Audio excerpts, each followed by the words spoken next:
adui zako. Fanye jambo jipya, weke vyango vingine. Fanye jambo jipya, walizane imekuaje.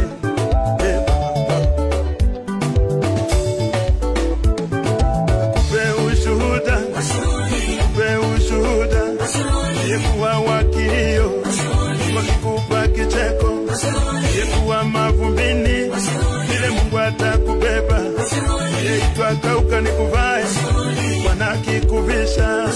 Yekita masikini, twambariki. Yekita we mgumba, twa mama glory. Wayosema hutolewa.